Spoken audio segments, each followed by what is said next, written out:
ही recipe बनवत असताना माझ्याकडून 2-3 चुका झाल्या.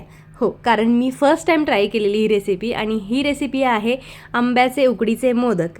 मी याच्या आधी बनवलेले आहेत, पण मी फर्स्ट टाईम आंब्याचे उकडीचे मोदक बनवलेले आणि एवढे सुपर्ब झालेले ना. पण फर्स्ट टाईम आहे म्हटल्यानंतर थोड्याफार चुका होतात, त्याही माझ्याकडून झालेल्या आहेत आणि त्या तुमच्याकडून होऊ नये म्हणून त्यासाठी तुम्हाला हा व्हिडिओ शेवटपर्यंत बघायचा आहे.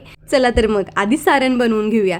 त्याच्यासाठी आपल्याला 1 कप खवलेला नारळ घ्यायचा आहे, अर्धा कप गूळ आणि अर्धा कप आंब्याचा रस घ्यायचा आहे. आता आंब्याचा रस करताना त्याच्यामध्ये पाणी टाकायचं नाही किंवा दुधाचा सुद्धा वापर करायचा नाही. आता आपल्याला हे पूर्ण मिश्रण गूळ वितळेपर्यंत आणि पूर्ण पाणी सुकेपर्यंत भाजून घ्यायचं आहे.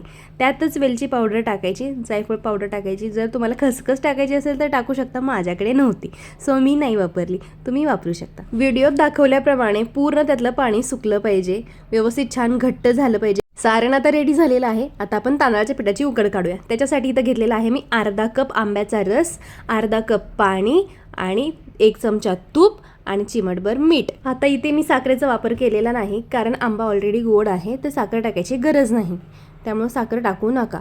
पाण्याला उकळी आली की गॅस बंद करायचा आणि थोडं थोडं करून तांदळाचं पीठ टाकायचं. आता इथं मी 1 कप तांदळाचं पीठ घेतलेलं आहे, म्हणजे काय 1 कप पाणी तर 1 कप तांदळाचं पीठ.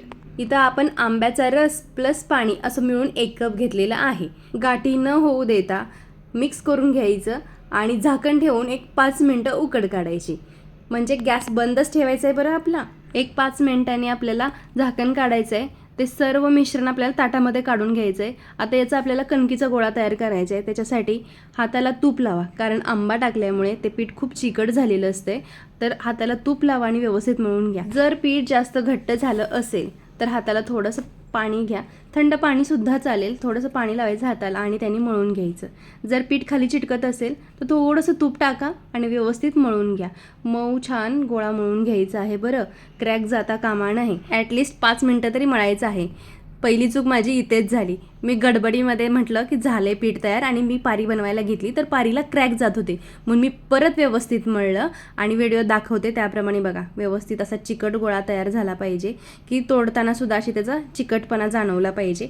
व्यवस्थित लिंबाच्या आकाराचा गोळा बनवून घ्यायचा. क्रॅक जातोय का बघायचा, नसेल जात तर आता आपल्याला बनवायला घ्यायचं आहे.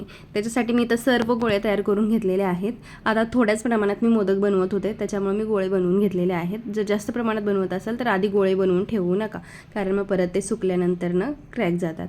तसंच मी सारणाचे देखील गोळे बनवून घेतले. जेवढा कणकेचा गोळा होता तेवढाच मी सारणाचा गोळा तयार केलेला आहे, लिंबाच्या आकाराचा. सारणाचे देखील मी सर्व गोळ्या तयार करून घेतले आणि आता आपल्याला बनवायला घ्यायचे. पारी लाटताना थोडंसं पीठ लावावं लागलं, कारण आंब्याचा रस असल्यामुळे पोळपाटाला थोडी पारी चिटकत होती, म्हणून मग मी पारी पीठ लावूनच लाटून घेतली.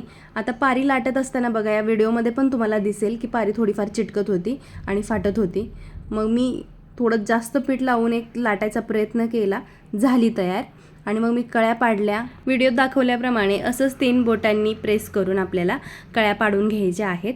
चारी बाजूनी व्यवस्थित कळ्या तयार करून झाल्या की त्याच्यात सारणाचा गोळा ठेवायचा आणि एकाच दिशेने सर्व कळ्या पाडून घ्यायच्या आणि मोदक तयार करायचा प्रेस करत करत. तसंच जर तुम्हाला येत नसेल तर मी तुम्हाला साच्यामधून देखील करून दाखवते, त्यात सुद्धा व्यवस्थित तयार होतात. दुसरी चूक माझी ही झाली की ज्यावेळेस मी मोदक बनवत होते तर मी हाताला पीठ न लावता तसंच दाबायचा प्रयत्न केला आणि हो, ते हाताला असं चिटकून माघारी येत होतं आणि मोदक फुटत होता. म्हणून मग मी परत साच्यातून बनवून घेतले आणि हे मोदक बनवताना ना अगदी कमी वेळ लागला, अजिबात टाईम जास्त लागला नाही, पटकन बनवून तयार झाले. आता मी तुम्हाला एक छोटीशी टिप देते. सारण बनवताना जर पाणी जास्त झालं असेल, जसं की गुळाला पाणी जास्त सुटतं, तर मग ते शोषलं जात नाही, तर त्यावेळी काय करायचं, 1 ते 2 चमचे मिल्क पावडर टाकायची, जेणेकरून त्यात जे मॉइश्चर आहे ते शोषलं जाईल आणि व्यवस्थित सारण घट्ट तयार होईल.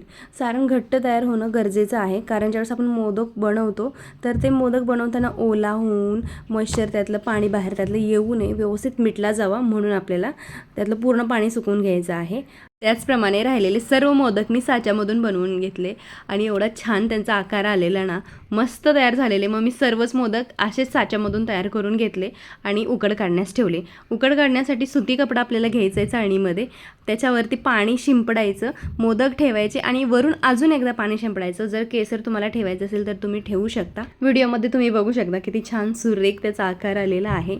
एवढे सुंदर दिसतात, एक्स्ट्राची कणी काही राहिली नाही, व्यवस्थित सारण आणि एकदम व्यवस्थित होऊन गेलेलं आहे. तुम्ही नक्की ट्राय करा.